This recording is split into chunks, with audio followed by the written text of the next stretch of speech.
apakah itu dari yang halal atau yang haram. Rawahul Bukhari. Tanda yang kedua orang yang tertipu angan-angan dunia adalah kasratul hadisi anha. Banyak menyebutkan, menuturkan tentang dunia di majelisnya, di teleponnya, di WA-nya, di komunikasinya. Ketemu siapapun yang dibicara masalah dunia. Di majelis manapun yang diungkapkan, yang dibicarakan masalah dunia.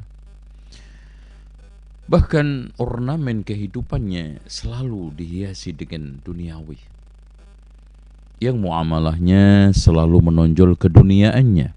Yang bersosialnya selalu yang menjadi pertimbangannya dunia. Di dalam hal apapun beraktivitas, dia selalu menghitung duniawinya. Ciri yang ketiga, selalu bermahal-mahal di dalam memenuhi aksesoris kebutuhan hidupnya.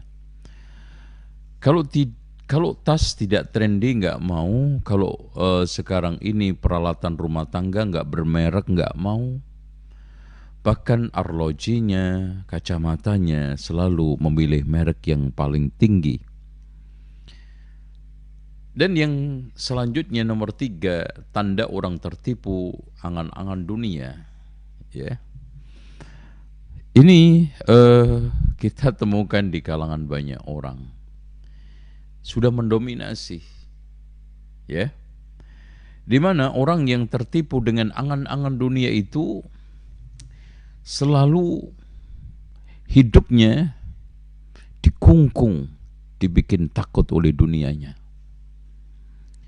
Dan itu ya'idukumus syaitan wa ma ya'idu syaitanu illa ghurura. Syaitan selalu memberikan satu angan-angan seperti itu. Jadi kalau ada orang yang sekarang ini menghalalkan segala cara di dalam mencari dunia,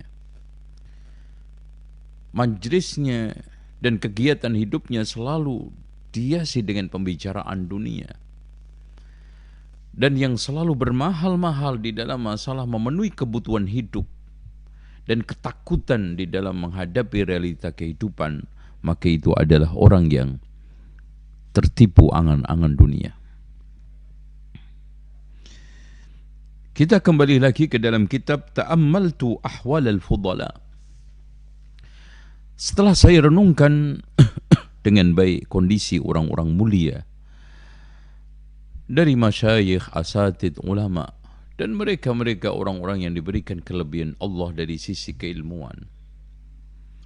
Wajadtuhum fil aghlab, saya temukan dalam mayoritasnya qad bukhisu min hududid dunya, selalu mendapatkan rendah, selalu mendapatkan tidak menguntungkan di dalam urusan dunianya. Ya, kita lihat orang yang bergelimang gelar dan titel sulit mencari ma'isyah dan dibikin seret di dalam keuntungan duniawinya. Tapi orang yang tidak mengenal bangku sekolah, bahkan di antara mereka yang kaya raya itu adalah buta huruf, diberikan keuntungan yang begitu melimpah.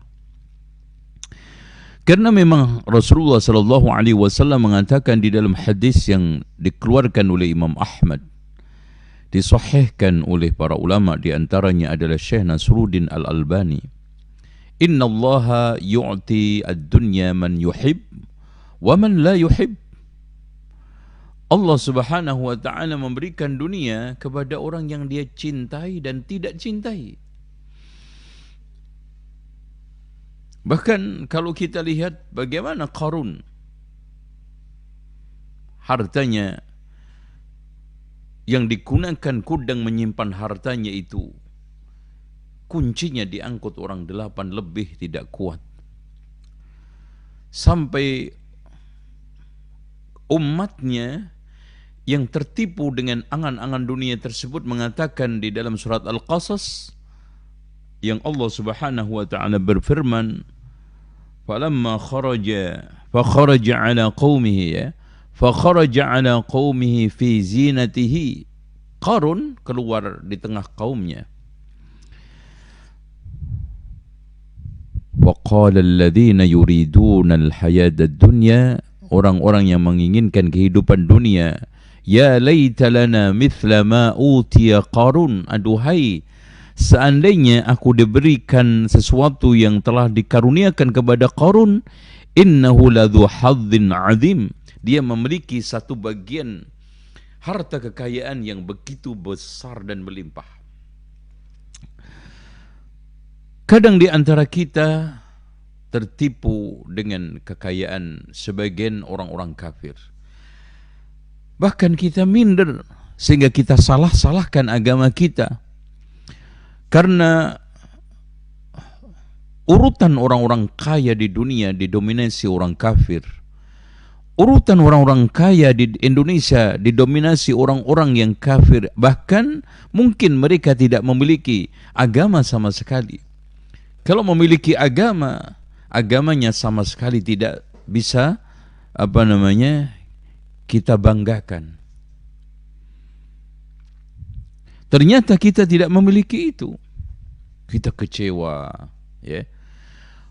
Wa a'tal imana, dan Allah memberikan iman li man yuhib, orang yang dia cintai.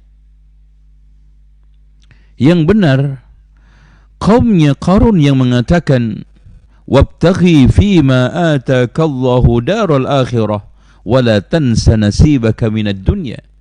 Qarun, carilah dari hartamu itu kehidupan akhirat. Wa la tansa nasibaka minad dunya, jangan kamu lupakan bagianmu di dalam masalah urusan duniawi. Memang enggak ada masalah seorang menikmati kehidupan duniawinya. Kenapa? Kelompok ini paham, karena pada akhirnya hidup ini dan kehidupan adalah fitnah. Harta dan seluruh ornamennya adalah pasti dipertanggungjawabkan. Summa latus'alunna yawma idzin 'anil na'im. Dan di antara hal yang ditanyakan oleh Allah dua kali adalah harta. Min aina iktasaba wa ila aina anfaqa, dari mana dia dapatkan dan kemana dia infakkan. Adapun orang yang tidak faham tentang hakikat daripada harta, dia akan mengatakan, fa'ammal insanu idza mabtalahu rabbuhu fa'akramahu wa na'amahu fayaqulu rabbi akraman. Adapun manusia ketika Allah uji dengan hartanya melimpah, keduniaannya mewah, maka dia dengan mudah bilang Allah sayang sama saya. Wa amma idza mabtalahu faqadara alaihi rizqahu fayaqulu rabbi ahanan. Ketika Allah uji rezekinya seret, hartanya berkurang, maka dia dengan mudah mengatakan Allah tidak sayang sama saya. Dengan demikian, ikhwani yang dirahmati oleh Allah Subhanahu wa taala, sikap yang terbaik yang disarankan oleh Imam Ibnu Abdul Faraj Ibnul Jauzi rahimahullahu ta'ala, fanadhartu fil fudala'i fa idzan hum yata'assafuna ala ma fatahum mimma nalahu ahlun naqais. Saya temukan sebagian orang-orang mulia yang diberikan kelebihan Allah, ilmu, agama, iman, merasa kecewa dengan perolehan harta yang dia dapat dibanding dengan orang-orang yang rendahan tadi, yang hartanya melimpah. Aduh, kenapa saya miskin, dia kaya? Akhirnya dia tertipu, terkecoh, tertarik, minder di depan orang-orang kaya, meskipun ilmunya lebih rendah, imannya lebih rendah, kualitas akhlaknya lebih rendah. Akhirnya dia mencoba menukarkan ilmu dan iman dengan harta. Dan dengan demikian, ulaika alladzina ishtaraw ad-dalalata bil huda fama rabihat tijaratuhum. Jual belinya, tukar menukarnya tidak sama sekali menguntungkan. Wa rubbama taqatta'a ba'dhum asafan 'ala dhalik. Bahkan di antara mereka menyesal dengan begitu berat, kecewa begitu sangat, dan meratapi kehidupannya yang nesta dari sisi dunianya. Akhirnya kata Imam Ibnul Jauzi, fakhatabtu ba'dal mutaassifin. Saya berusaha untuk mengajak bicara orang-orang yang menyesali keduniaannya, bukan keilmuannya yang turun, keimanannya yang sekarang lemah. Bukan, tapi sekarang dia yang sesali adalah hartanya yang berkurang, nasibnya yang malang, dan rizkinya yang tidak menguntungkan. Faqultu lahu, saya katakan kepadanya, waihak, celaka kamu. Tadabbar amrak, cobalah renungkan nasibmu, ya. Jadi renungkan nasibmu. Fa innaka ghalitun min wujuh. Kalau kamu melakukan tindakan seperti itu, kamu melakukan beberapa kesalahan, ya. Jadi melakukan beberapa kesalahan. Ahaduha, yang pertama, kesalahan yang pertama, annahu in kanat laka himmatun fi thalabid dunya. Kalau kamu sekarang ini tersibukkan dengan urusan dunia dan betul-betul ingin mendapatkan dunia, fajtahid fi thalabiha. Yang serius, jangan nanggung. Jangan cuma diangan-angan. Jangan cuma sekarang ini ambisi di dalam perasaan, syahwat dunianya hanya di dalam imajinasi. Tarbah adam ta'assub ala fautiha. Ya, kamu benar-benar seperti mereka gitu loh. Fa inna qu'udaka muta'assifa. Karena kalau kamu sekarang ini meratapi nasib keduniaanmu dengan sambil bermalas-malasan, tidak usaha, tidak melakukan seperti yang mereka lakukan sukses di dalam masalah keduniaan, ala mana lahu ghairuk ma'a qusur ijtihadik, sementara kamu rendah lemah di dalam usaha dunia, ghayatul ajzi, itu adalah kelemahan yang kesekian kalinya. Antum sudah kondisinya tidak menguntungkan, ya, ditambah lagi kecewa, nggak menguntungkan lagi, terus malas, nggak berusaha, nggak menguntungkan lagi, akhirnya tidak bisa menandingi mereka di dalam keduniaan, kekecewaan lagi, kelemahan lagi. Ini namanya kelemahan menumpuk-numpuk. Terus kondisi seperti itu, apa yang kita inginkan, ya? Annahu in kanat laka himmatun fi talabid dunya. Kalau kamu sekarang betul-betul ingin menjadi orang kaya, fashtahid fi talabiha. Usaha yang benar, ya. Tarbah adam ta'assuf ala fawatiha. Jadi benar-benar mendapatkan dunia itu, tidak kecewa dengan dunia, tidak meratapi kondisi dan nasib hidup. Fa inna qu'udaka muta'assifan ala ma nalahu ghairuk. Sementara kamu sekarang ini bermalas-malasan, disertai dengan kekecewaan dan ratapan akan nasib yang sial dalam masalah urusan dunia, namun di dalam kehidupan tidak usaha, bahkan bermalas-malasan, ghayatul ajzi, itu adalah satu bentuk kelemahan yang paling memuncak yang tadi saya jelaskan. Antum sekarang ini nasib keduniaan antum tidak seperti orang kaya nomor 1, nomor 2. Itu adalah kelemahan. Kemudian yang kedua, antum meratapi, menyesali akan nasib keduniaan antum, itu juga kelemahan. Terus antum tidak mau usaha, itu juga kelemahan. Dan akhirnya kita sekarang ini mendapatkan kondisi yang lemah, semakin lemah, apalagi dibarengi dengan berbagai macam penyakit hati, hasad, iri, dengki karena keduniaan tersebut. Masya Allah, lemah, semakin lemah. Wathani, dan yang kedua, ini saran, ini adalah masukan Imam Ibnul Jauzi kepada mereka-mereka yang meratapi nasib dunianya, menyesali keadaan hidupnya, meskipun dia diberikan keutamaan oleh Allah yang paling tertinggi, yaitu iman, ilmu, dan juga berbagai macam gelar-gelar yang baik yang dia dapat puluhan tahun dia sekolah. Yang kedua, anna dunya innama turadu litu'bara atau la litu'amara. Masya Allah. Dunia itu diinginkan, dicari untuk dilalui, bukan untuk ditinggali. Artinya dunia hanya jembatan, dunia hanya sarana, bukan tujuan. Kita hadir di sini bukan untuk memakmurkan dan tinggal abadi selamanya, akan tetapi hanya sekedar tu'barud dunya. Makanya betul kata Umar bin Abdul Aziz, sesungguhnya Adam diturunkan oleh Allah ke dunia di dalam rangka untuk menjalankan ujian.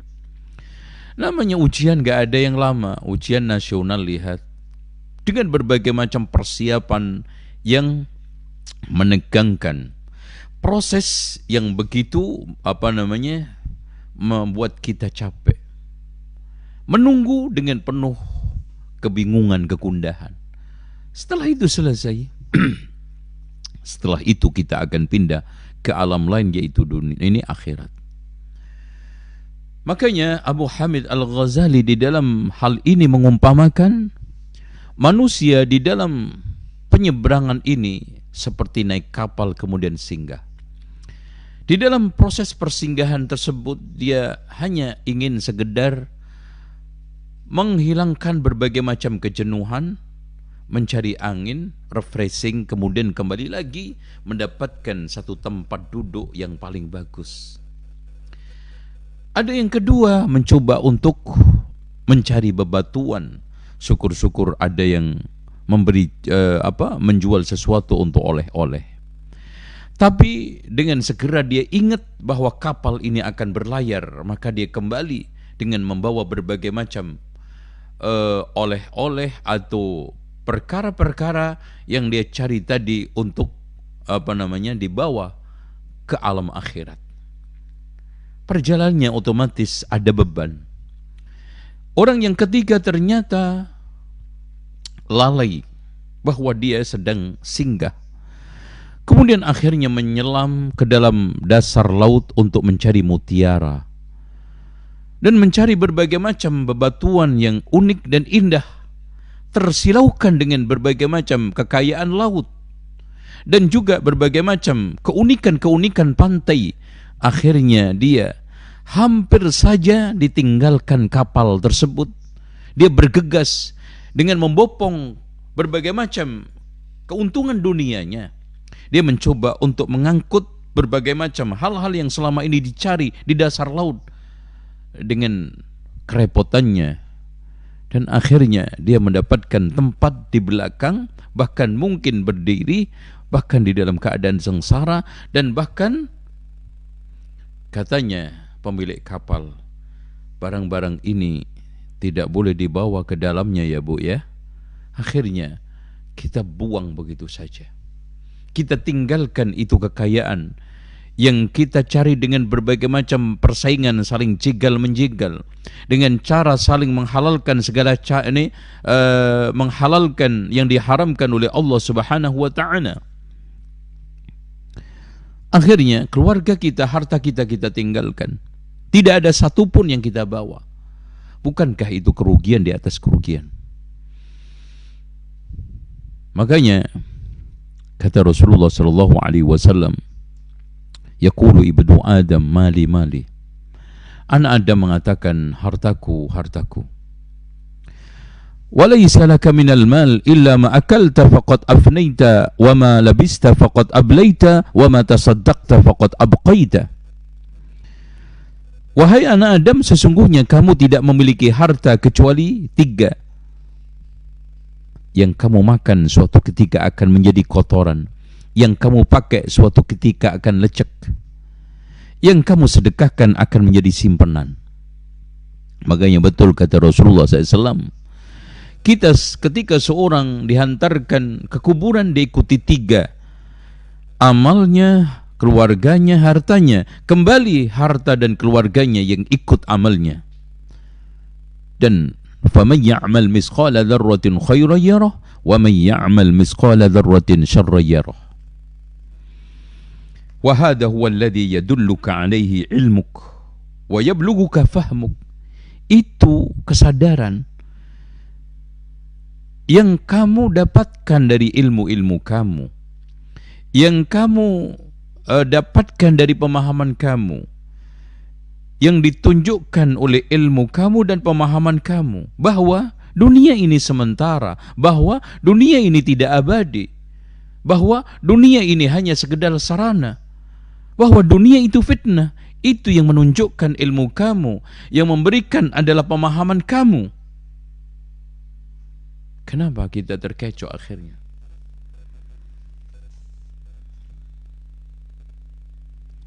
Kenapa kita akhirnya silau sendiri?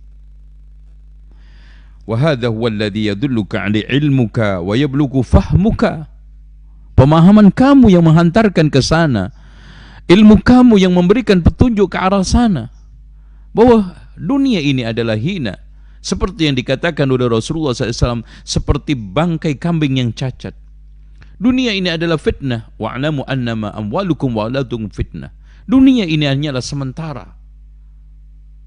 Bahkan dunia nanti ada pertanggungjawabannya. Summa la tus'alunna yawma idzin 'anil na'im. Wa ma yanaluhu ahlun naqais min fuduliha yu'dhi abnanahum wa adyanahum. Keduniaan yang didapat oleh orang-orang rendahan, yang mereka katakan perlente dan sekarang disegani karena hartanya, yang karena kita sekarang ini hidup pada zaman tunyan mu'saratan, kata Rasulullah SAW, dunia diunggulkan, merepotkan badannya dan juga hartanya. Makanya betul kata Ali bin Abi Thalib, perbedaan ilmu dengan harta. Kalau harta itu yang menjaga pelakunya, kalau ilmu malah menjaga pelakunya. Kalau harta, warisan orang-orang rendahan seperti Qarun, Fir'aun, Haman dan yang lainnya. Kalau ilmu, warisan para rasul, para nabi. Innamal ulama'u warasatul anbiya.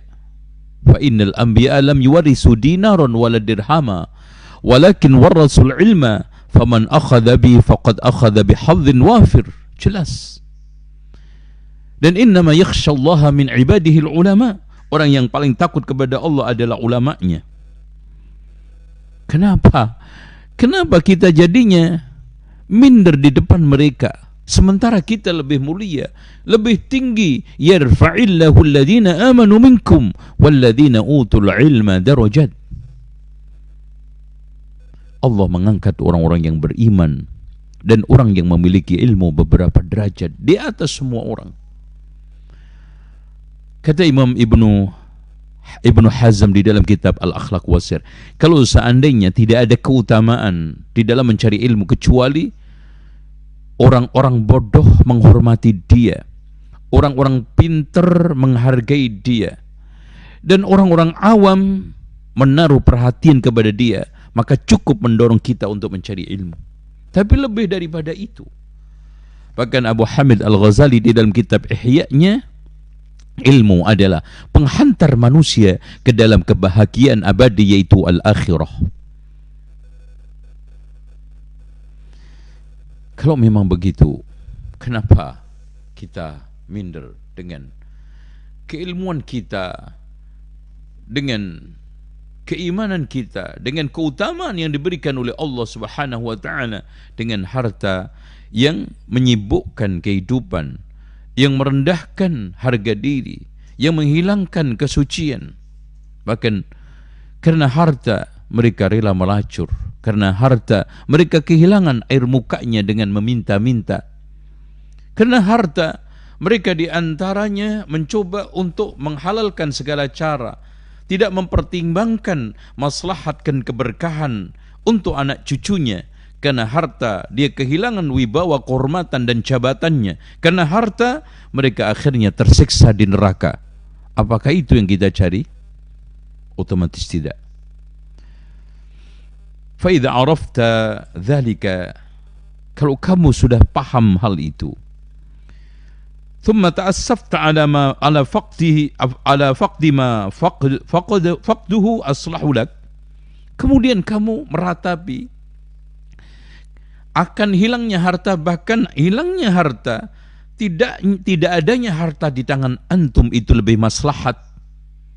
Kana ta'assufuka uqubatun au uqubatan, au kana ta'assufuka uqubatan, penyesalan kamu itu adalah azab.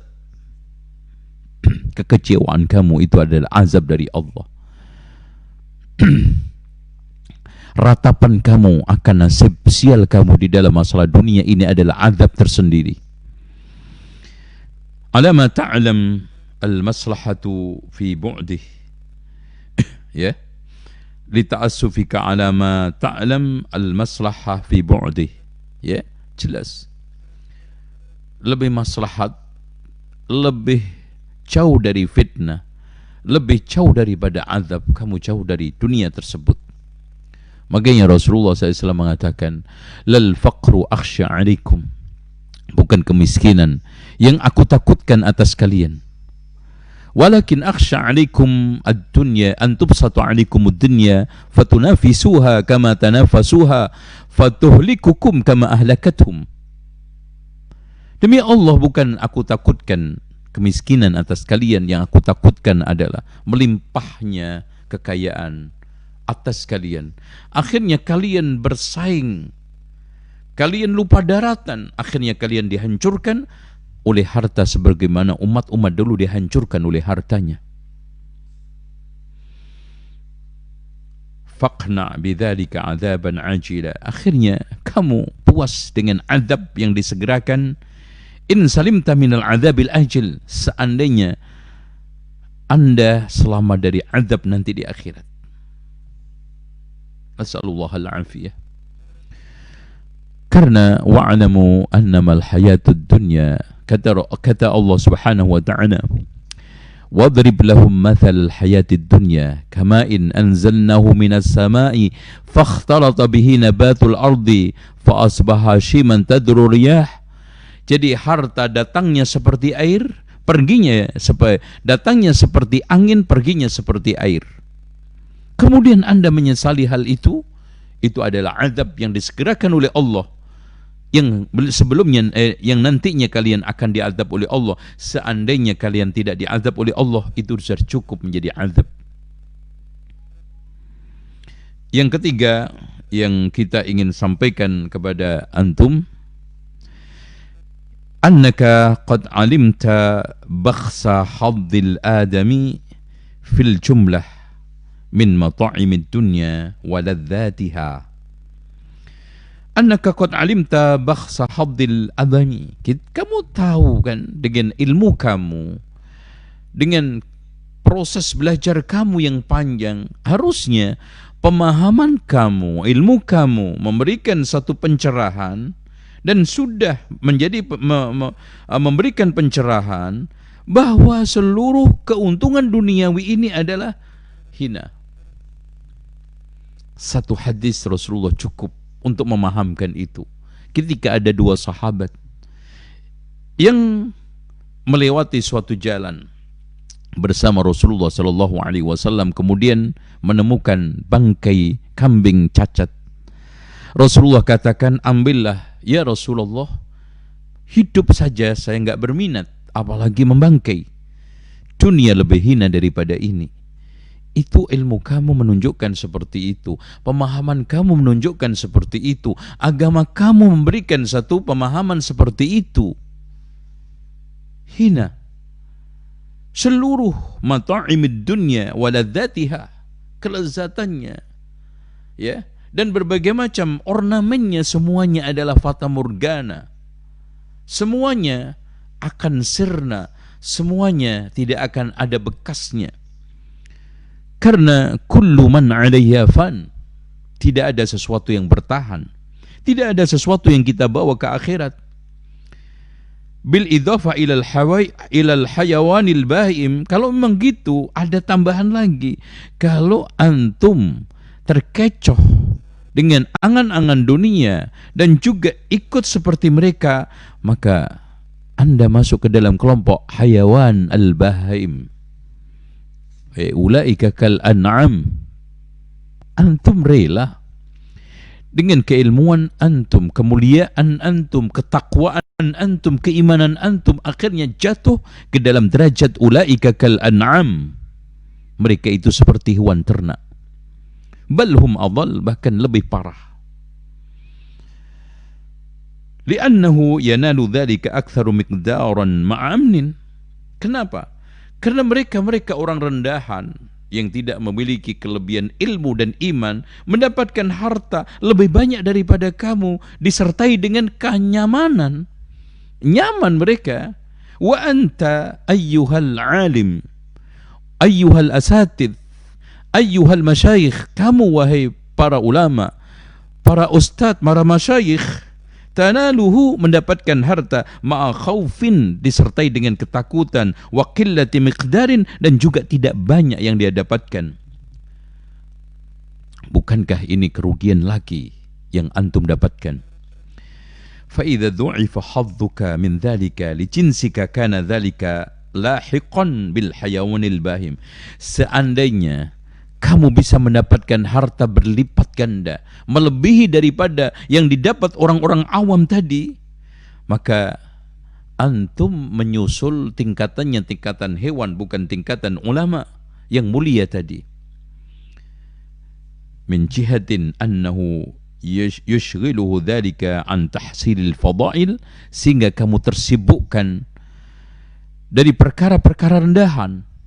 Jadi tersibukkan dengan harta kekayaan, melupakan ilmu.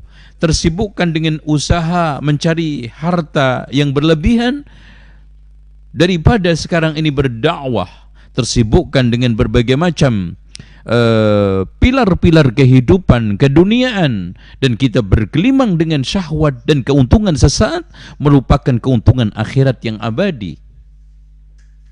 Bukankah itu puncak daripada kerugian? Wa takhfifil mu'an, meringankan beban kehidupan dunia, yahussu sahibahu, akan mendorong pelakunya ala nailil maratib, untuk meraih tingkatan-tingkatan yang lebih tinggi.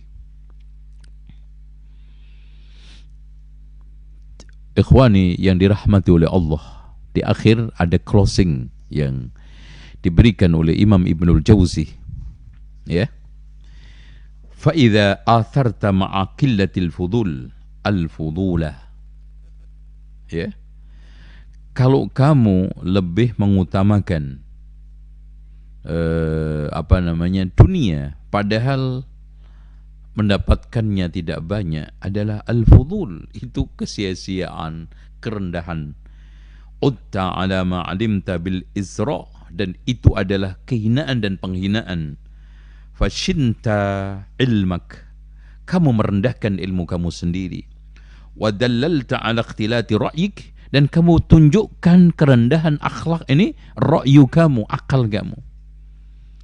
Karena itu sebagai isyarat rendahnya akal, rusaknya ilmu.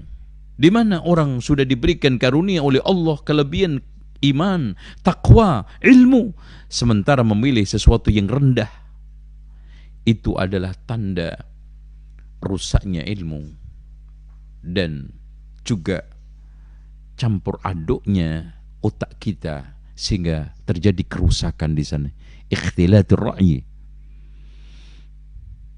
Ikhwani rahimahullahu ta'ala, sebelum saya buka tanya jawab, wa akhwati fillah, kita sebetulnya memang tidak disuruh untuk meninggalkan, mencaci maki, membenci dunia, tidak. Kita disuruh untuk adil, seadil-adilnya di dalam menyikapi dunia, yaitu sederhana Dulukan pola daripada gaya, pentingkan kebutuhan daripada keinginan. Tekankan kita di dalam dunia ini sikap zuhud. Dan zuhud itu ada 3. Zuhud yang wajib, yaitu zuhud dari yang haram. Zuhud yang mustahab, yaitu sunnah. Zuhud dari perkara-perkara yang syahwat, yang memicu syahwat dihindari, meskipun halal. Dan zuhud yang terakhir adalah zuhudus salamah, yaitu zuhud dari yang syubhat. Ini ditegaskan oleh Ibrahim Al-Adham rahimahullahu ta'ala. Saya kira itu, dan insyaAllah sekarang kita buka tanya jawab biidznillah.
Saya Umu Zafran dari Jakarta Timur. Ustadz, bagaimana caranya mendidik anak seusia 6 tahun yang sudah terlanjur rusak akhlaknya karena kesalahan orang tuanya terdahulu? Jazakallahu khairan, barakallahu fikum Ustadz atas jawabannya. Ya, terlambat ya memang. Bahkan ada seorang yang datang kepada salah satu ulama meminta nasihat kepada para ulama. Ya Syekh, anak saya baru lahir 2 bulan, berikan tips-tips untuk mendidik dia dengan baik. Kata ulama tersebut, terlambat Mas. Kenapa? Karena harusnya kita memperhatikan anak itu sejak sebelum menikah. Makanya Rasulullah mengatakan, takhayyaru linutafikum, pilihlah wanita rahimnya yang baik untuk meletakkan nutfah, yaitu air mani kamu. Wanita sebagai ibu, wanita sebagai istri, setelan kita untuk sukses. Ya ayyuhalladzina amanu qu anfusakum wa ahlikum nara.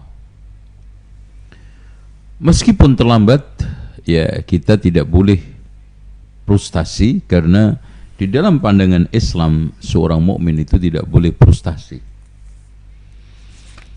Apa langkah-langkah yang kita lakukan? Kebanyakan anak sekarang ini hancur karena gadget. Maka kesalahan 4 orang tua yang ini juga ukhti harus hindarkan. Dan insya Allah kalau dihindarkan akan selamat. Yang pertama, membiarkan anak bebas dengan gadgetnya. Yang kedua, membiarkan anak bebas dengan TV dan game-nya. Membiarkan anak untuk dimanja dan diperlakukan seperti raja, serba dituruti, serba dibela, serba diberikan keleluasan dan kebebasan.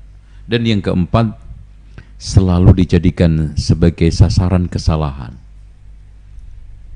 Atau kalau kita bisa tambah 5, anak kurang dikenalkan dunia kekerasan. Maksudnya di sini kita kenalkan dunia nyata. Hidup itu kerja keras, hidup itu harus berusaha, hidup itu nggak boleh malas-malas. Itu maksudnya seperti itu. Kemudian langkah yang kedua adalah kita tanamkan rukun iman, rukun Islam secara dasar, ya. Apalagi umur 4 tahun itu adalah umur yang dikatakan oleh ahli psikologi adalah golden age, yaitu umur emas buat anak. Dengan demikian kita perhatikan curahan kasih sayang, perhatian, karena itu yang dibutuhkan. Maka kalau kurang, anak tersebut akan terjadi berbagai macam erorisasi, ya. Terus kemudian kapan anak kita berikan gadget, ya setelah lulus SMA itu paling masuk akal, karena banyak dari ilmuwan anak-anak ini tidak bisa mengendalikan gadget sebelum umur lulus SMA. Jangankan anak-anak, kita aja merasakan yang sudah besar ini banyak yang tidak bisa mengendalikan gadgetnya. Bahkan kita asyik dengan telepon kita, dengan berbagai macam WA kita, melupakan tugas-tugas kegiatan aktivitas keagamaan yang itu lebih penting, ya. Wallahu a'lam bishawab. Barakallahu fikum Ustadz atas jawaban yang sangat bermanfaat.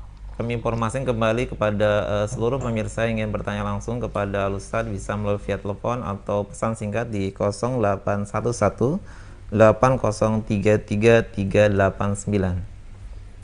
Ya, selanjutnya kita buka pertanyaan kembali Ustadz melalui pesan singkat. Ya, Assalamualaikum warahmatullahi wabarakatuh. Nama Susi, asal Sumbawa. Pertanyaannya, misalkan antara dua orang bukan suami istri, senantiasa terjadi konflik dan memungkinkan adanya kebencian antara keduanya. Bagaimana kiat agar bisa akur dan harmonis sehingga penyakit hati yang ada pun bisa sirna? Jazakallahu khairan. Allah Subhanahu wa taala memberikan kiat bersosial supaya aman, dan Rasulnya Allah mengatakan di dalam Al-A'raf ayat 199 sampai 200, khudil af, maafkan dia. Artinya di dalam kehidupan ini lebih banyak mengalah, lebih banyak memberikan maaf, lebih banyak toleran. Apalagi hal-hal yang tidak merugikan agama kita.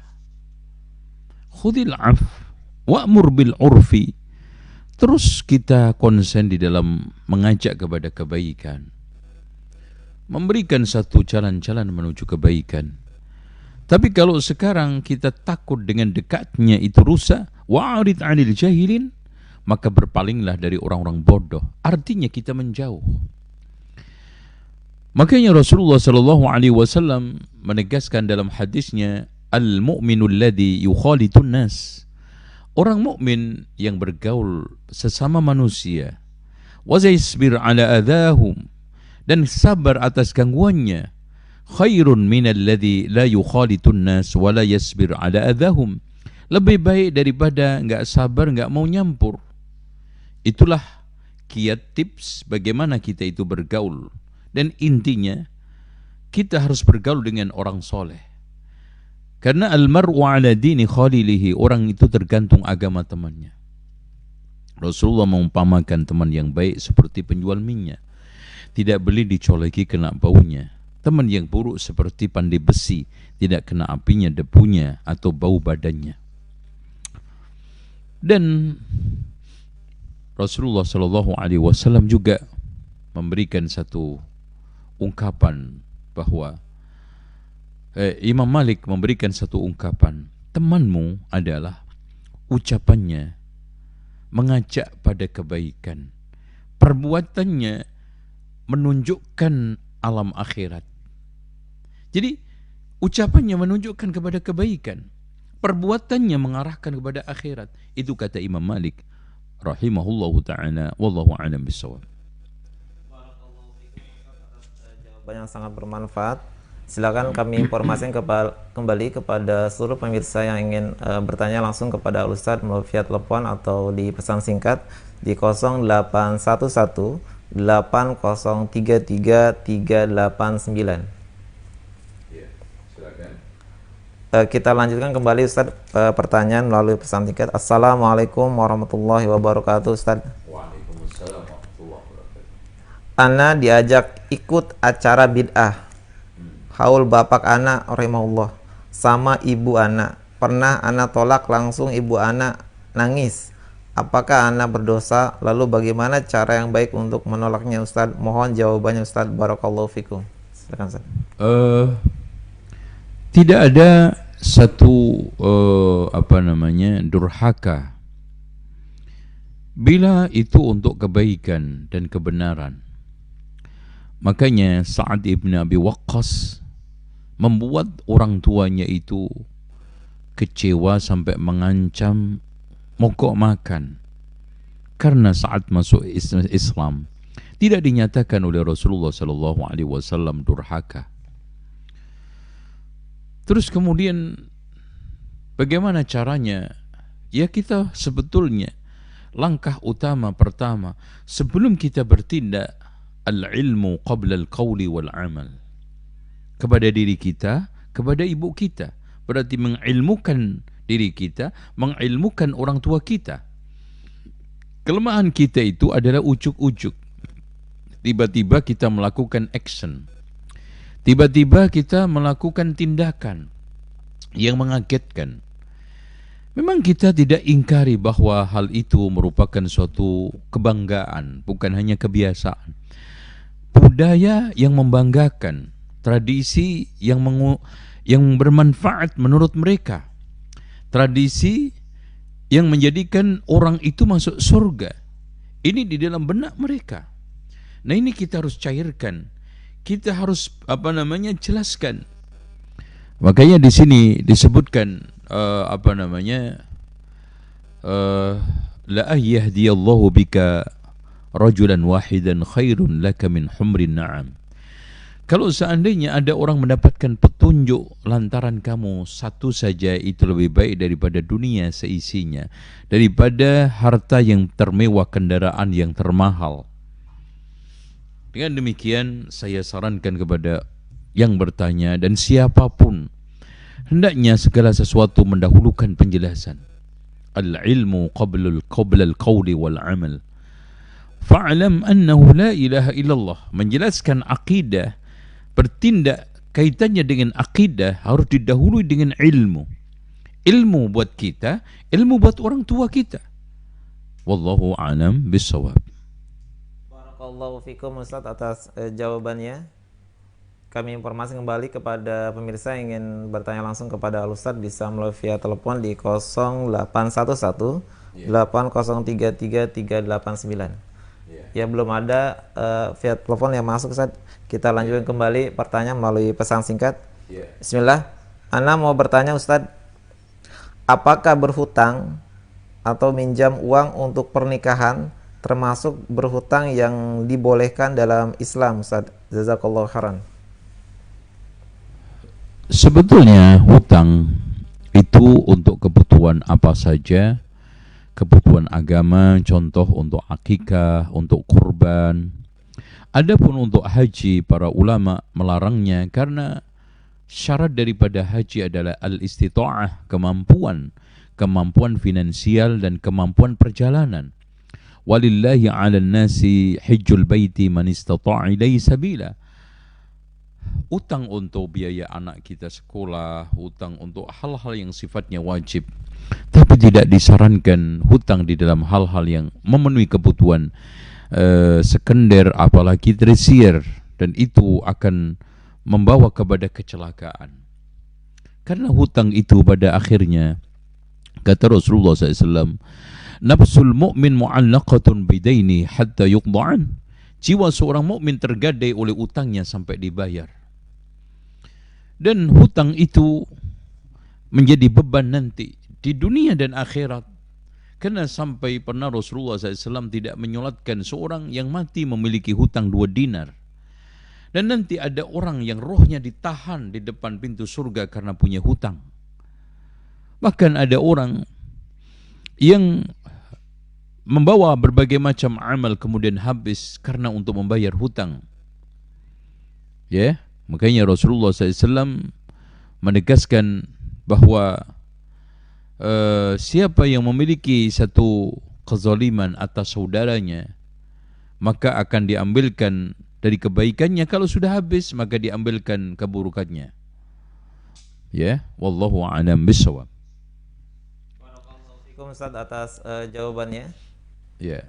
Ya, kami informasikan kembali kepada pemirsa yang ingin bertanya langsung kepada Ustaz, bisa melalui via telepon di 0811 8033 389. Ya. Ya, belum ada telepon yang masuk Ustaz. Kita lanjutkan kembali melalui pesan singkat. Assalamualaikum warahmatullahi wabarakatuh Ustaz. Waalaikumsalam. Ya. Di tempat saya ada seorang imam yang mengganti bacaan dalam surat Al-Fatihah, yaitu ketika membaca ghairil magdu menjadi gairil magdu. Sahkah sholat di belakang imam seperti itu Ustaz? Jazakallahu khairan. Kalau bacaan ghairil menjadi kiril atau kirul, maka ini adalah merubah makna. Dan ini termasuk khotoknya adalah khotok jahli. Makanya solatnya tidak sah, karena dia sama aja tidak membaca Al-Quran, Al-Fatihah. Dan tolong dicamkan, begini analisanya. Ketika seorang itu solat, maka membaca Al-Fatihah adalah rukun solat. Dan siapa yang sekarang ini melakukan kesalahan dalam khotok jali, dalam kesalahan yang merubah makna, satu kalimat saja, sama saja tidak membaca surat Al-Fatihah. Dan barang siapa yang tidak membaca surat Al-Fatihah, maka masuk di dalam hadis Rasulullah SAW, la salata liman lam yaqra' bi fatihatil kitab. Tidak ada salat bagi orang yang tidak membaca suratul Fatihah. Wallahu a'lam bishawab. Barakallahu fikum Ustaz atas jawabannya. Ya, kita lanjutkan kembali melalui via telepon. Assalamualaikum. Halo, assalamualaikum. Waalaikumsalam. Dengan Umu dari mana? Dari Umu. Ya. Halo, assalamualaikum. Waalaikumsalam. Sudah masuk. Ya. Silakan Umu, sudah terdengar. Ya. Dari Umu Filza. Ya, silakan. Dari Samarinda, Ustadz. Ya. Afwan mau nanya. Ya, silakan sudah Ya. masuk, Bu. Ya Ustadz, anak itu Ya.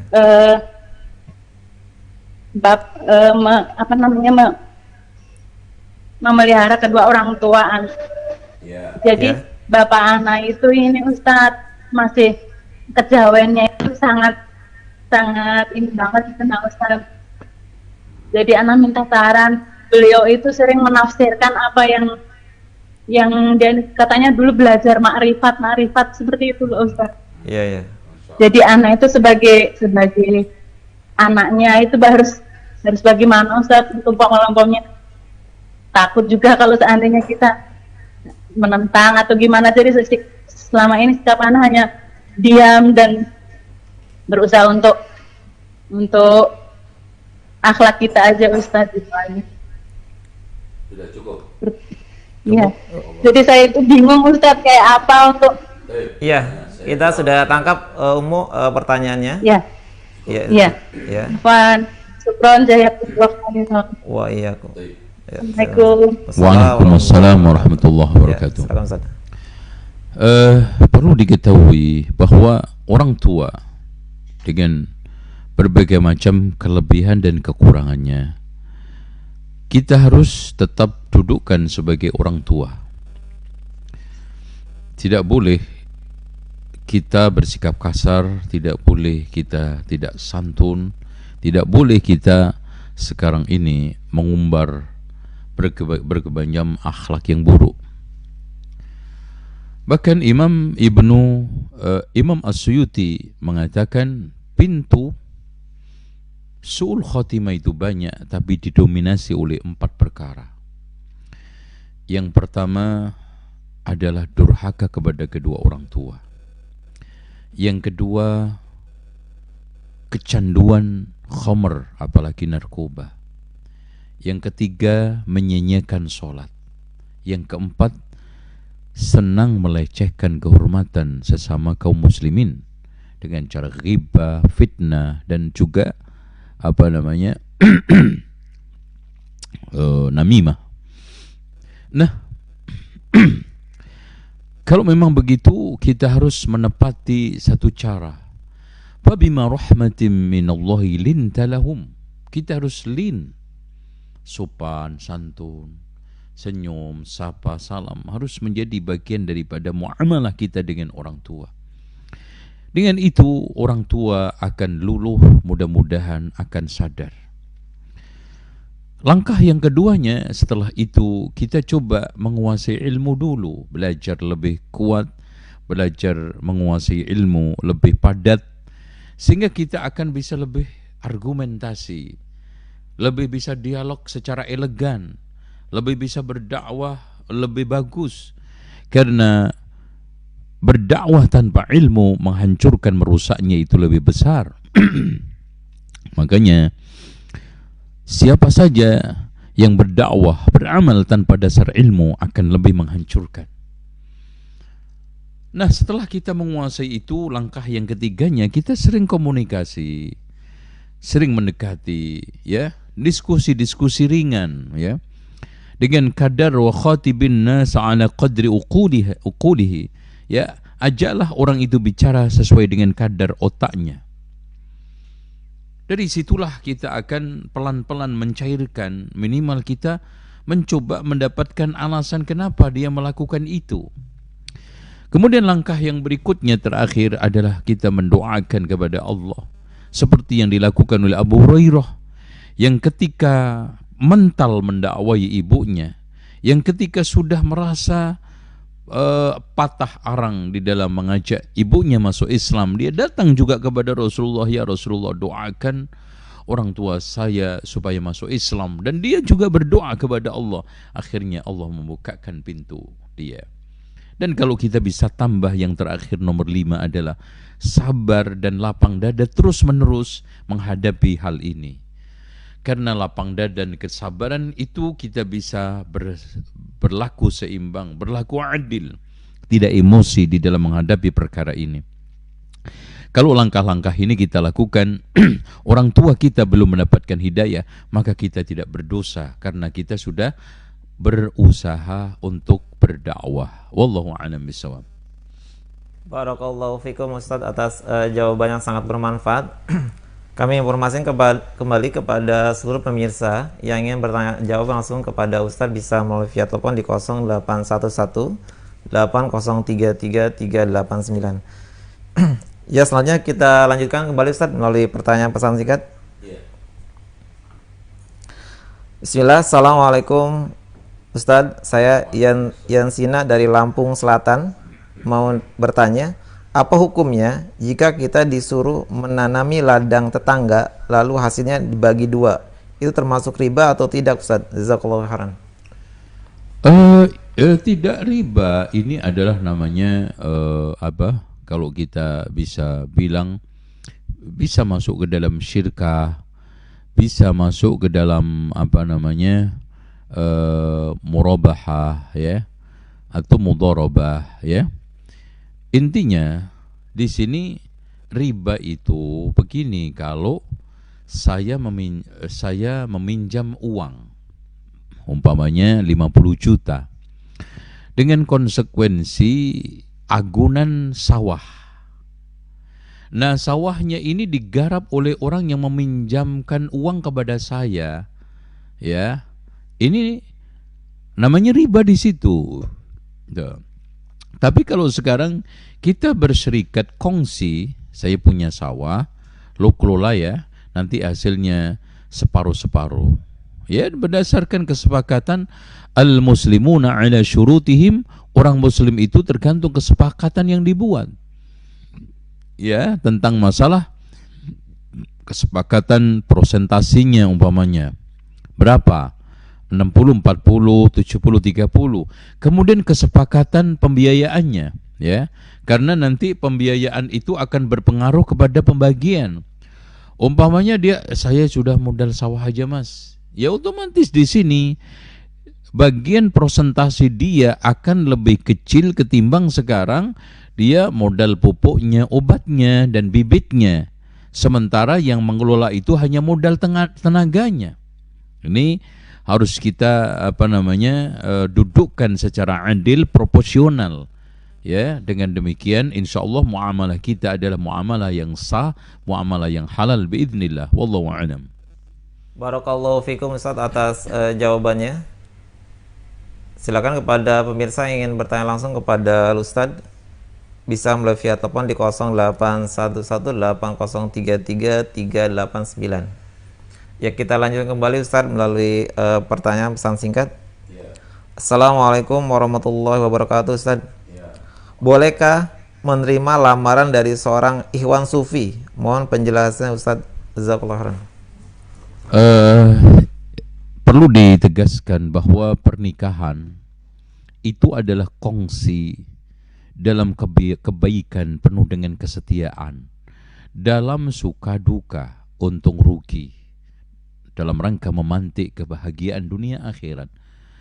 Jadi di sini kongsi kebaikan. Apakah dengan Anda menikah orang-orang sufi tadi mendapatkan kebaikan? Kesetiaan. Mungkin gak orang beda akidah itu bisa setia? Dalam untung rugi, karena memang kongsi pernikahan itu bukan kongsi dagang, carinya cuma untung. Suka duka, karena memang bukan piknik dan wisata. Kalau wisata maunya senang terus kan gitu. Dalam memantik kebahagiaan dunia dan akhirat. Makanya betul kata Fudail bin Iyad, man zawwaja karimatahu bimubtadi'in faqad qata'a rahimah. Barang siapa yang menikahkan putrinya dengan ahli bid'ah, maka dia akan memutuskan silaturahminya. Abu Hamid Al-Ghazali juga mengatakan di dalam Ihya'nya, man zawwaja karimatahu bifasikin faqad qata'a rahimah. Barang siapa yang menikahkan putrinya dengan orang fasik, maka dia telah memutuskan silaturahminya. Apalagi di sini bergaining perempuan. Ar-rijalu qawwamuna 'alan nisa. Ya, perempuan itu selalu di bawah pengayoman, di bawah kendali, di bawah pembimbingan. Otomatis di sini sekuat dia itu kalau di atas. Makanya hendaknya Anda mempertimbangkan hadis Rasulullah SAW dan siapapun yang ingin menikah. Idza ja'akum man tardawna dinahu wa khuluquhu. Jika telah datang kepadamu wahai wali perempuan yang baik agama dan akhlaknya, fazawwiju, maka nikahkan. Apalagi di sini kalau masuk kepada pseudo sufi, yaitu sufi yang abal-abal, yang katanya Naqwib al-Atas, ya. Pseudo sufi itu adalah mereka yang sufi abal-abal, enggak jelas, maka akan lebih menyusahkan kehidupan kita di akhirat nanti. Nas'alullahal afiyah, wallahu a'lam bishawab. Barakallahu fikum Ustaz atas jawaban yang sangat bermanfaat. Silakan kepada pemirsa yang ingin bertanya secara langsung kepada Ustaz. Ya, assalamualaikum. Assalamualaikum. Assalamualaikum warahmatullahi wabarakatuh. Ya, dengan Assalamualaikum warahmatullahi wabarakatuh. Dengan Bapak siapa, dari mana Bapak? Dari hamba Allah di Jawa Barat, Pak. Ya, silakan Bapak pertanyaannya. Silakan Bapak pertanyaannya.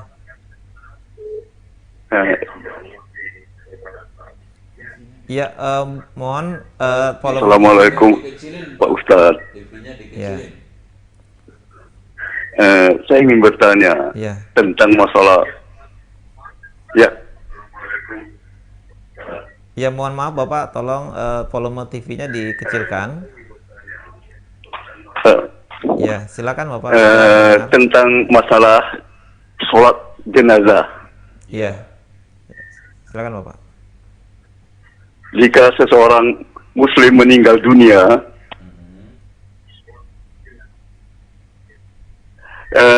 meninggalnya pada siang hari. Ya. Pada siang hari. Dan hari pertama itu setelah ba'da maghrib disolatkan namanya sholat hadiah untuk jenazah mayat tersebut di dalam barrah di sono.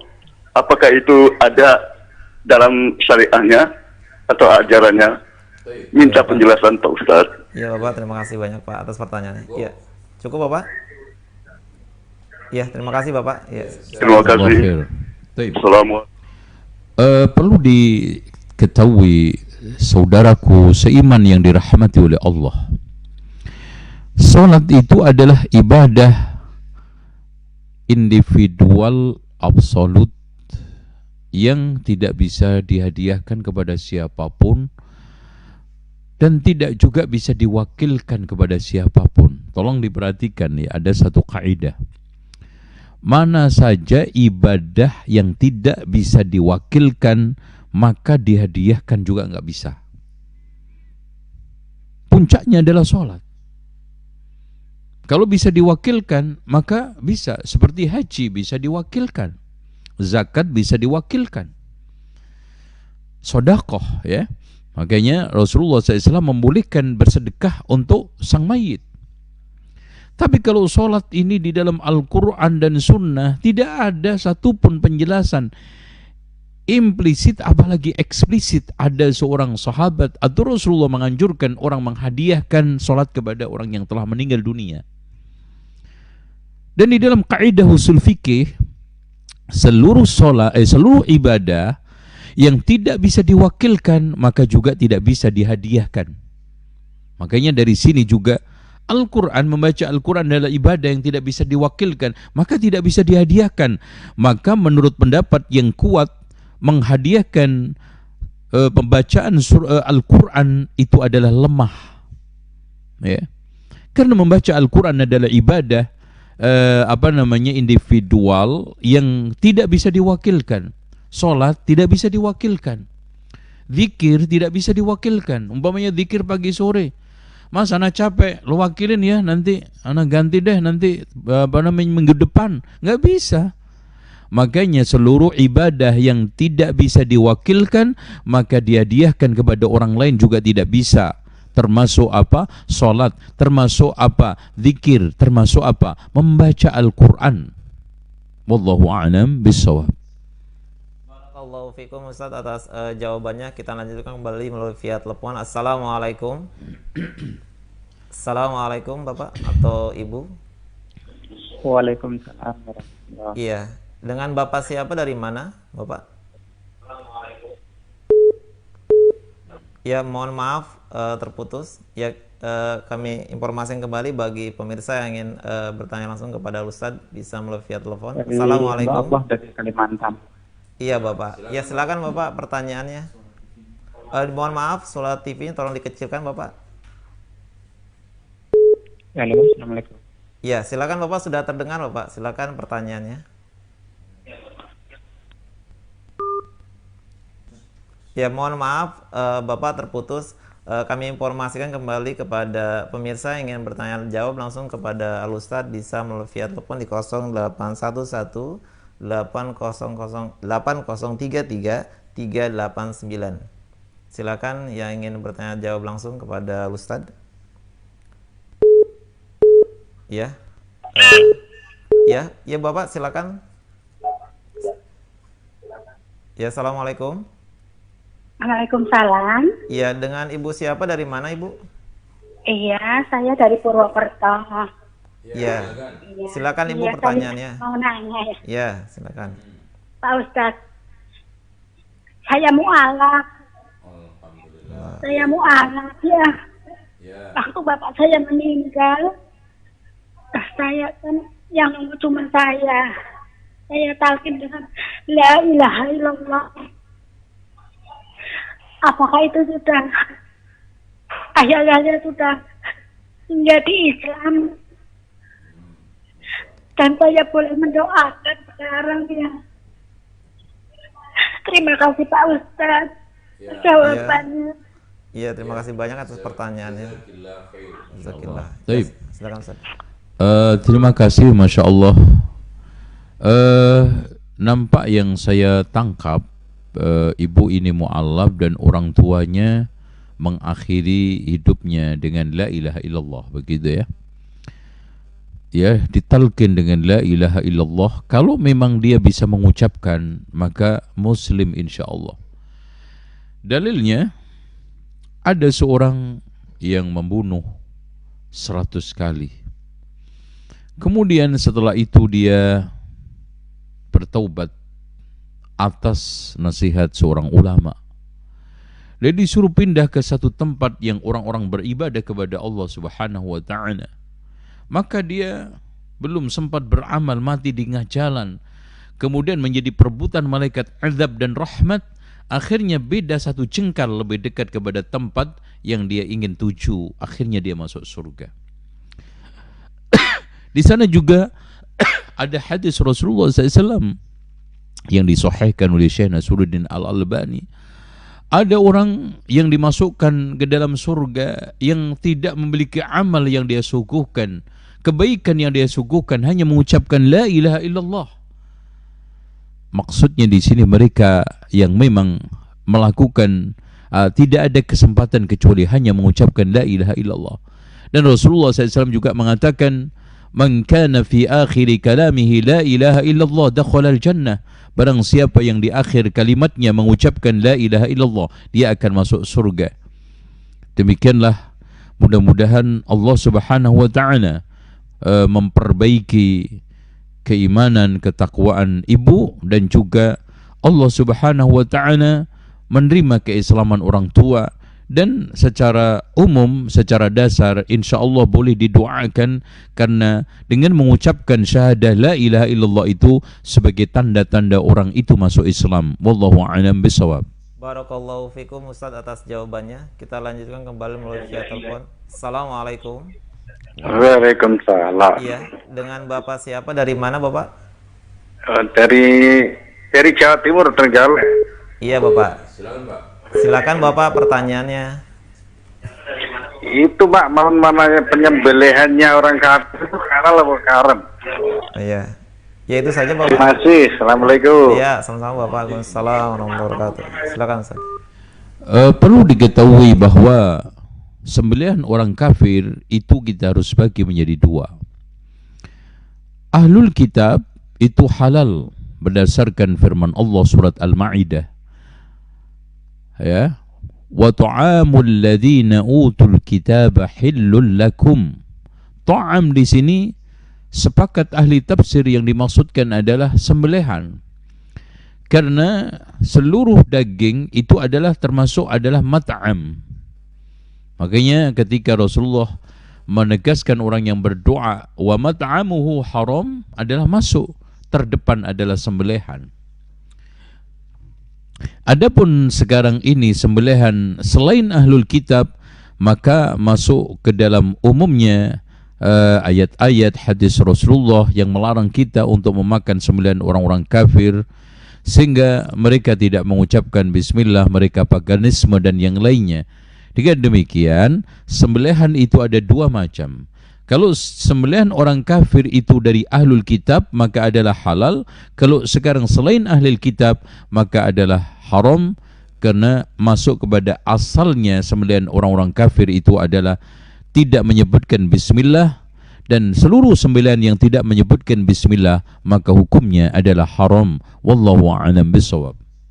Barakallahu fikum Ustaz atas jawaban yang sangat bermanfaat. Selanjutnya kita lanjutkan kembali pertanyaan melalui via telepon. Assalamualaikum.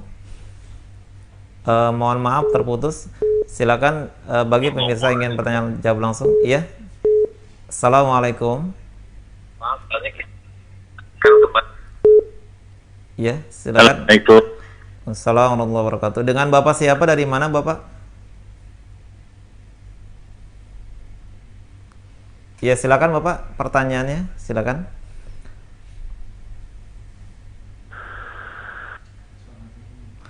Mohon maaf kepada seluruh pemirsa yang ingin bertanya jawab kepada Ustaz langsung, dimohon untuk mengecilkan volume TV. Oh ya, jadi fokus langsung melalui telepon.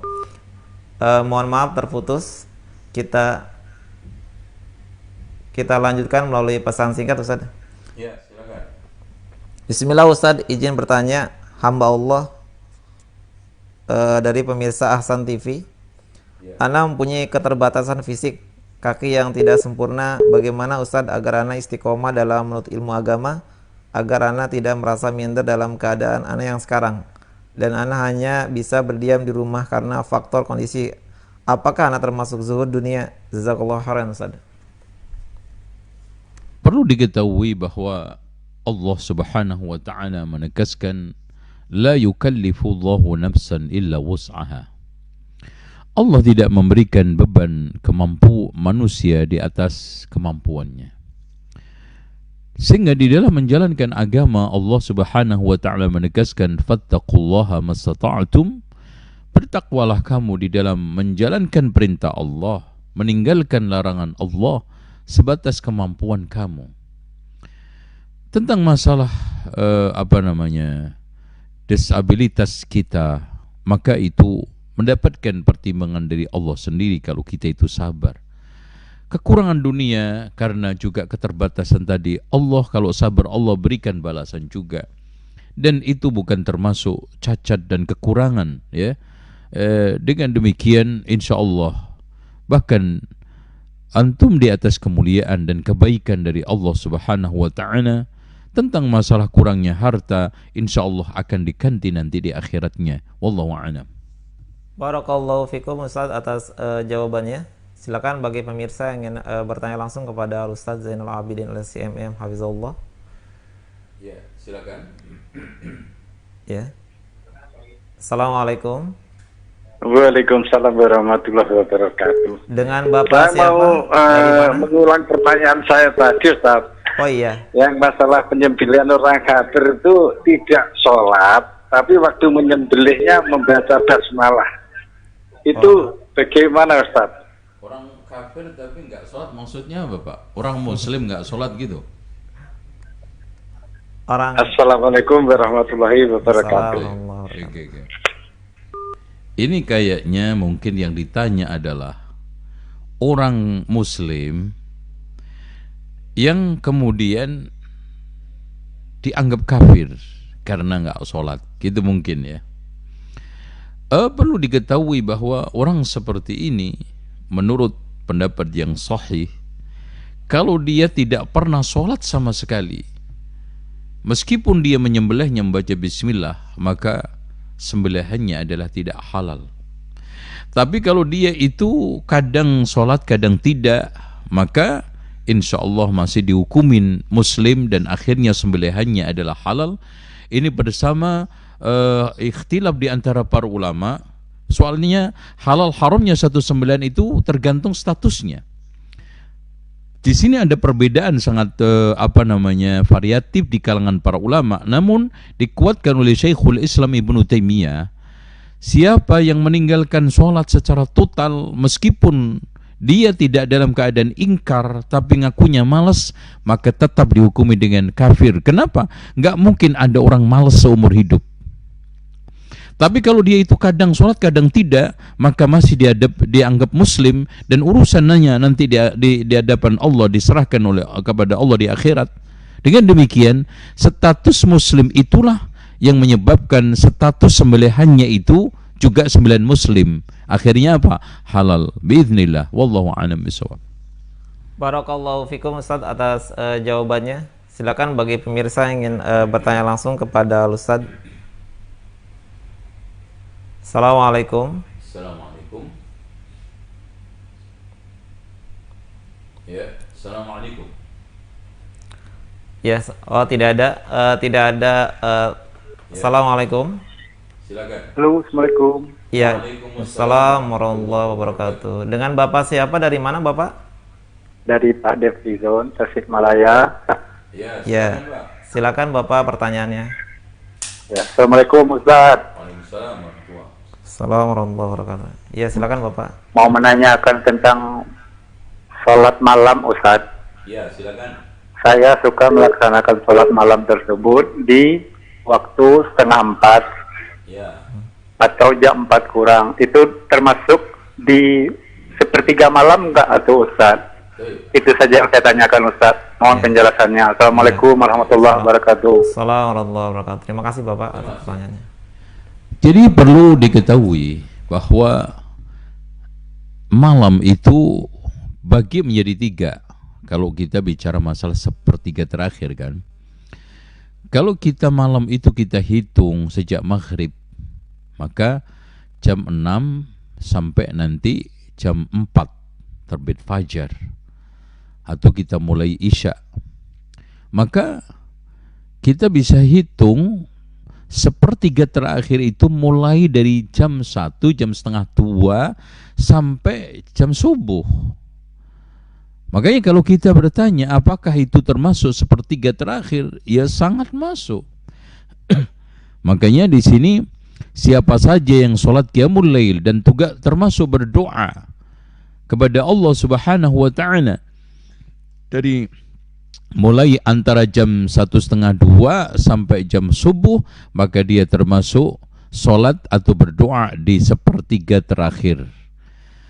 Dan ketika itu yanzilu Rabbuna ila sama'id dunya, Allah itu turun ke langit dunia. Ya, turun di sini masih dipolemikkan juga orang-orang Jahmiyah bahwa turunnya itu tidak turun zat tetapi turun sifat. Karena alasannya kalau Allah itu turun berarti arasnya itu kosong. Kemudian yang kedua, kalau Allah itu turun sementara malam itu tidak pernah terputus, maka Allah Subhanahu wa taala enggak pernah naik. Jawaban sedikit supaya kita tidak terkena syubhat Jahmiyah. Kalau sesuatu itu turun butuh naik, itu kan logika makhluk. Itu eksistensi makhluk. Kita membahas tentang masalah Khalik, eksistensi sang pencipta Allah Rabbul Alamin yang memiliki satu sifat laisa kamitslihi, tidak ada yang menyerupai. Kalau turun butuh naik itu kan manusia, makhluk. Kalau Allah tidak seperti manusia, nah, kan gitu. Oleh karena itu di sini kita mengimankan apa adanya, amirruha kama ja'at bila kaifin. Karena kita tetapkan maknanya, kita tidak menyoal bagaimananya, supaya kita tidak jatuh ke dalam tasybih. Karena siapa yang mengingkari maknanya, maka dia akan terjatuh ke dalam ta'til. Dan siapa yang mengingkari kaifiyahnya, maka dia tidak akan siapa yang mengingkari kaifiyahnya, maka dia jatuh ke dalam tanzih. Tapi siapa yang menetapkannya, maka dia akan terjatuh ke dalam tashbih. Dengan demikian, iman ahli sunnah wal jamaah terhadap hal ini, asma wa sifat, adalah al-isbatu bila tamsilin, ya, al-isbatu bila tamsil, menetapkan tidak menyerupakan, wa tanzihu bila ta'til, mentanzih yaitu membersihkan dari keserupaan, kesamaan, itu tidak harus membawa konsekuensi ta'til, mengingkari sifat-sifat Allah. Dengan cara apa? Menetapkan makna, menafikan, menjauhkan kaifiyah. Artinya Allah turun. Bagaimana turunnya? Wallahu a'lam. Allah punya wajah, tapi bagaimana wajahnya? Wallahu a'lam. Allah bersemayam, bagaimana semayamnya? Wallahu a'lam. Dan ketika turun, Allah mengatakan, man yad'uni, siapa yang berdoa, fa astajiba lahu, aku akan kabulkan. Wa man yas'aluni, siapa yang minta, fa u'tiyahu, aku akan beri. Wa man yastaghfiruni fa aghfir lahu, siapa yang minta ampun, aku akan ampuni. Wallahu a'lam bissawab. Barakallahu fikum Ustaz atas jawabannya. Silakan pada pemirsa yang ingin bertanya langsung kepada Ustaz. Assalamualaikum. Salam.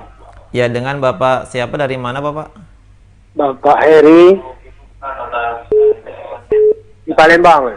Ya. Silakan Pak Palembang. Ya, silakan Bapak pertanyaannya. Pak Heri. Ya, dimohon maaf Bapak untuk mengecilkan volume TV-nya Bapak. Ya. Ya, mohon maaf untuk mengecilkan volume TV karena kita tidak terdengar dengan jelas Bapak. Pak Heri, ini. Ya, silakan Bapak. Pak Heri di Palembang. Ya. Ya, silakan. Silakan. Kalau mau nanya, kita pakaian lagi kotor, berkeringat, terus mau ngerjakan sholat, apa Boleh itu Ustaz. Cukup ya. Cukup Bapak? Ya, terima kasih Bapak. Ya. Begini, tolong diperhatikan, tidak semua yang kotor itu harus najis. Saya ulangi lagi, tidak semua yang kotor itu harus najis, alias harus kita hukumi najis. Dan semua yang najis pasti kotor. Contoh, oli itu kalau mengenai pakaian kita kotor, tapi najis tidak. Seorang petani yang datang dari sawah pakaiannya belepotan tanah kotor, tapi apakah tanah itu najis? Tidak. Tapi kalau sekarang kotoran manusia ada najis, kotor nggak? Kotor. Kencing, najis nggak? Najis. Kotor nggak? Kotor. Inilah yang harus kita fahami. Oleh karena itu, tubuh manusia yang keluar, yang menghasilkan najis itu cuma dua, Pak. Yaitu apa? Kubul sama dubur. Selain kubul, dubur itu tidak najis. Berarti yang keluar dari mulut kita, yang keluar dari mata kita, yang keluar dari telinga kita, yang keluar dari tubuh kita, ini semuanya adalah apa? Bersih, tidak najis. Tapi jangan bilang kotor, ya. Maknanya bersih tidak kotor itu tidak. Ini bersih tidak najis. Maksudnya suci tidak najis. Ya, karena suci lawannya najis, kotor lawannya bersih, kan begitu. Oke. Dengan demikian, di dalam membangun satu logika agama itu tidak selalu kita pakai otak. Contoh aja, antara ludah dengan kencing, apa yang membedakan? Maka jawabannya adalah dalil. Padahal sama-sama anyir, sama-sama kotor, sama-sama juga cicik. Tapi kenapa ludah ini tidak najis, sementara kencing adalah najis? Karena dalil. Alias dalil mengatakan kencing itu najis, ludah mengatakan dalil mengatakan ludah itu adalah bersih, tidak najis. Itu hal yang harus kita pahami. Wallahu a'lam bishawab. Barakallahu fikum Ustaz atas jawabannya. Silakan yang bertanya melalui via telepon. Assalamualaikum. Assalamualaikum. Ya, dengan Bapak siapa, dari mana? Ya, silakan Bapak pertanyaannya. Saya hamba Allah dari Tanjung Balai Asahan. Iya Bapak, silakan Bapak. Kita tanyakan muslim masa tauhid.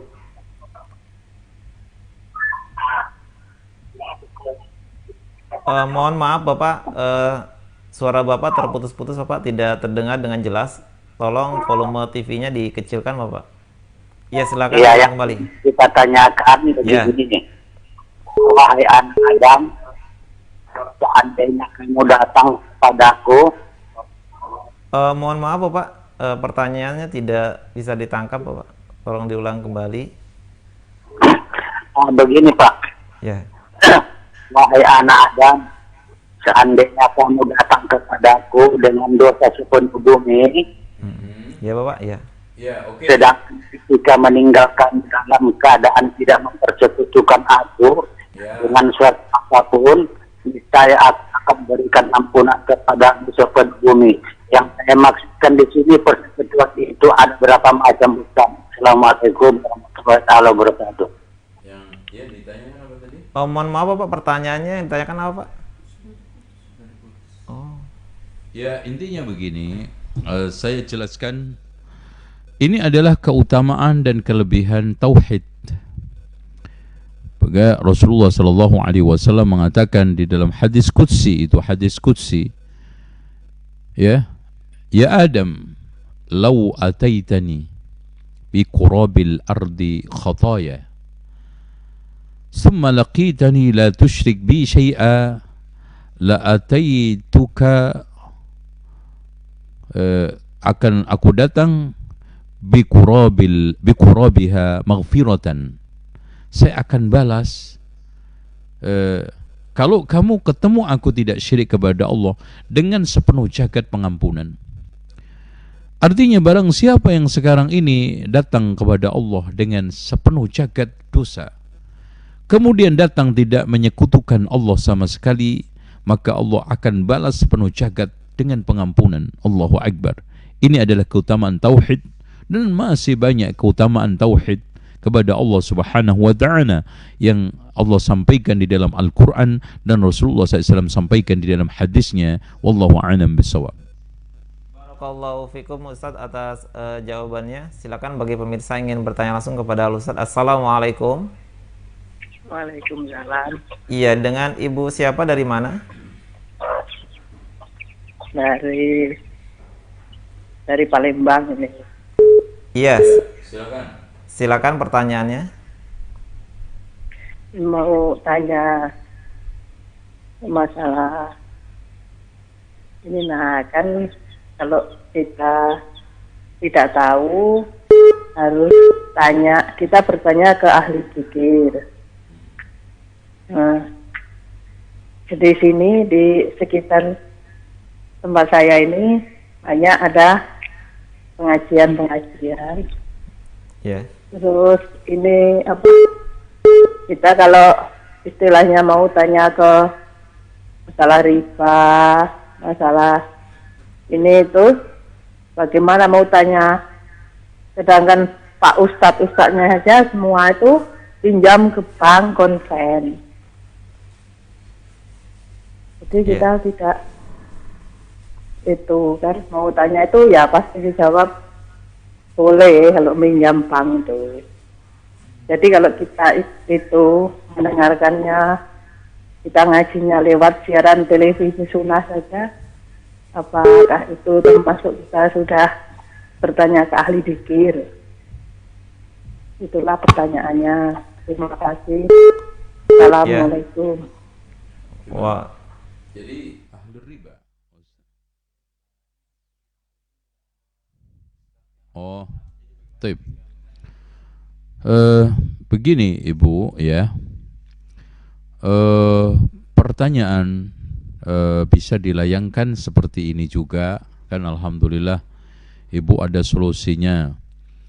Dan saya ingin tegaskan, siapapun orangnya, entah itu ustadz, entah itu masyayikh dan yang lainnya, maka suatu perkara riba ini adalah terang seterang matahari, ya, yang tidak ada seorang pun yang tidak tahu dalilnya.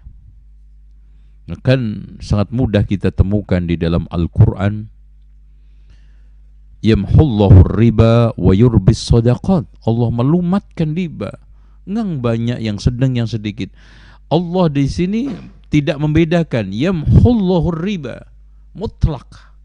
Allah akan melumatkan riba, wa yurbis sadaqah.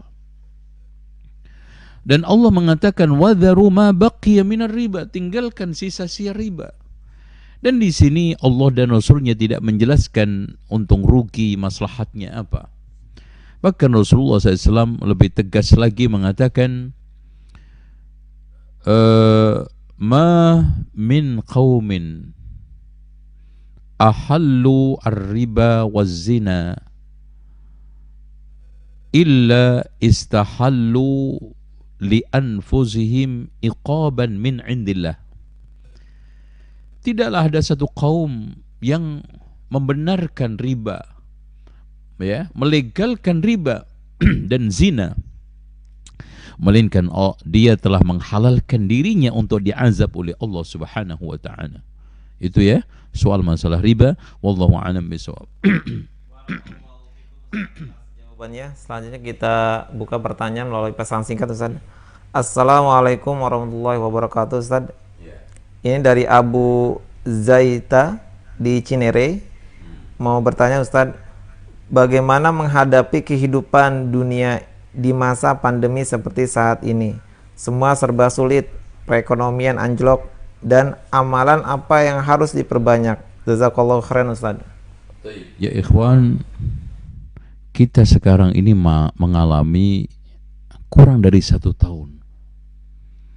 Coba bandingkan saudara kita yang bertahun-tahun hidup susah di Suriah, di pengungsian yang tidak jelas. Musim panas kepanasan, musim dingin menggigit saljunya. Coba kita bandingkan teman-teman kita yang bertahun-tahun di Rohingya.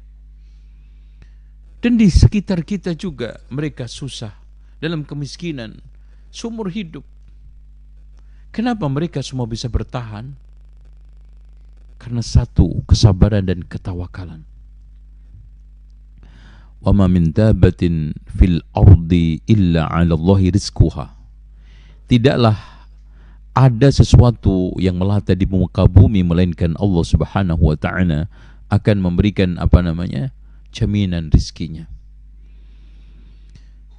Coba bayangkan makhluk-makhluk lain ketika dia kehilangan tempat untuk mengais rizkinya, apakah akhirnya mereka frustasi? Tidak. Bagaimana kata masih bisa mempertahankan kehidupannya di musim kemarau? Ya. Bagaimana sekarang ini